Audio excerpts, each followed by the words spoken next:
O Campeonato Goiano de 2026 caminha para o seu final. Eu sou Danilo Dias e vou trazer em tudo o que eu vi até o momento nesses 10 jogos que aconteceram, 8 da fase regular e 2 das quartas de final. Mas antes quero convidar você que está nos acompanhando. Nós fazemos um jogo super interativo, uma competitividade muito legal sobre os palpites dos jogos da Série A.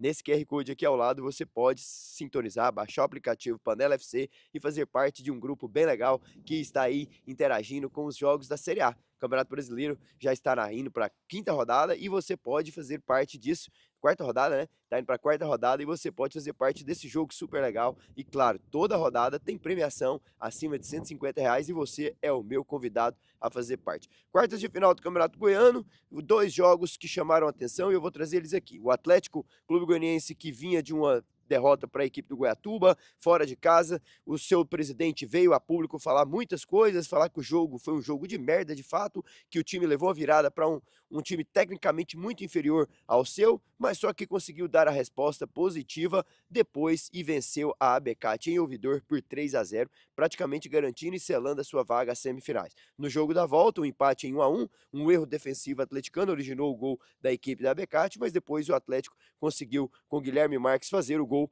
que deu a classificação e tranquilamente um empate em casa, não perdendo nas duas mãos, mas deixando ali uma pulga atrás da orelha para o torcedor, né? O torcedor atleticano não sabe qual Atlético pode confiar, se é o time que bate por 3-0 fora de casa ou o time que oscila quando joga, principalmente no estádio Antônio Ascioli. Foi lá mesmo no Antônio Ascioli que o Atlético, antes de virar o último jogo da fase regular, empatou em 0-0 com o craque e o seu treinador Rafael Lacerda dizendo que se pudesse trocar todos os jogadores no aquecimento, ele trocava. Um jogo moroso, um jogo em que o 0-0 se fez sentir, em que os dois times se igualaram ali em uma tarde horrível de um sábado que os dois times não conseguiram balançar a rede. O Atlético agora terá pela frente o Vila Nova, um clássico que ele venceu na primeira rodada fora de casa por 2-1, jogando bem, um jogo bem disputado, onde os dois times estiveram duelando, onde os dois times estiveram se competindo bem, mas que o Atlético saiu vencedor jogando na casa do Vila Nova.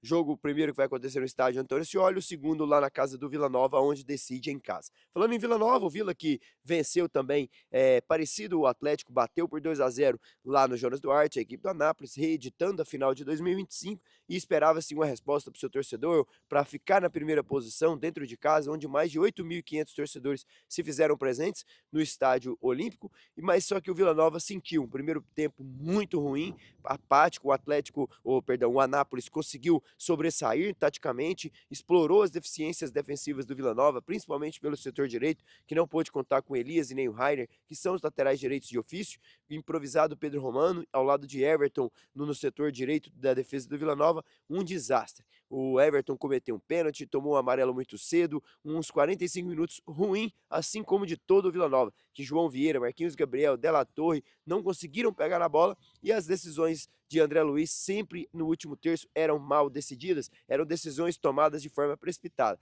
Até tem força, até ganha profundidade, mas na hora de decidir, na hora de dar o último passe assertivo, ele não consegue ajudar os seus companheiros. De fato, o André Luiz fez uma boa partida, mas poderia terminar ela com facilmente 2, 3 assistências e até, quem sabe, ter feito o seu. A verdade é que o Vila empata em 2-2, fica em segundo lugar, mesmo tendo o melhor ataque, não consegue sobressair em cima do Goiás, que tem 2 pontos a mais e também o saldo melhor em termos gols feitos e gols tomados.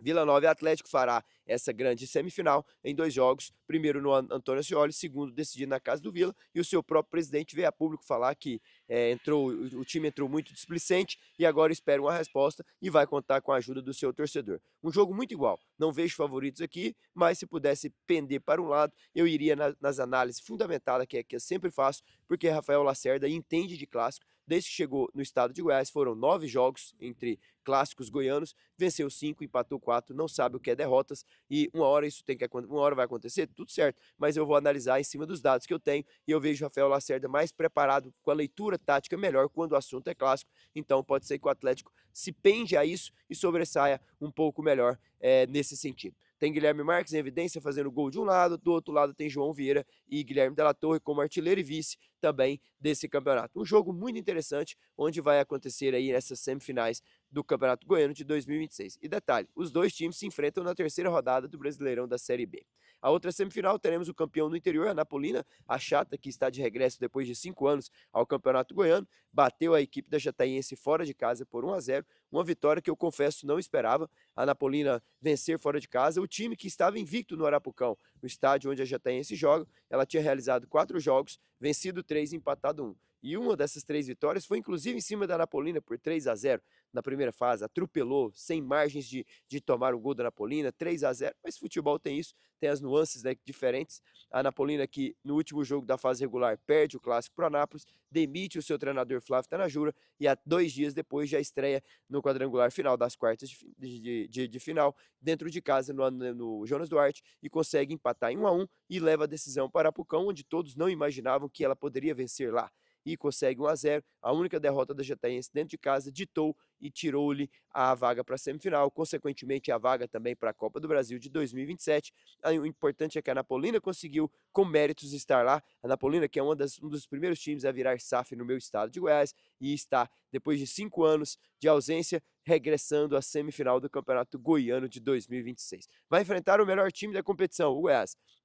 Não só em termos pontuais, mas o Goiás foi o time que menos gols tomou, o Goiás foi o time que conseguiu também fazer 19 gols até o momento, o Goiás foi o time que demonstrou um maior equilíbrio tático, um maior equilíbrio técnico, um maior equilíbrio entre os setores, defesa, meio e ataque. Tem 2 dos melhores meio-campistas desse campeonato, sem sombra de dúvidas nenhuma. Lourenço e Lucas Rodrigues vêm fazendo um baita campeonato, assim como Guilherme Marques, João Vieira também, que estão nessa disputa para serem quem será o craque do Campeonato Goiano. Lá na frente, Anselmo Ramon tem 5 gols, mas a verdade é que desses 5 gols, apenas em 3 jogos ele marcou dos 10 que o Goiás realizou. Ele faz 2 contra o Centro-Oeste, 2 contra o Craque e 1 contra a Napolina. Inclusive esse time que vai ser o rival do Goiás, lá no estádio Jonas Duarte, o primeiro jogo, e depois no estádio Ale Pinheiro, em Goiânia, o segundo. Anselmo Ramon está na briga pela artilharia, precisando fazer mais gols, precisando ser mais regular, não passando um jejum longo de gols sem fazer algumas partidas, mas quando ele faz, ele no mínimo deixa 2. Foi assim contra a Craque, foi assim contra o Centro-Oeste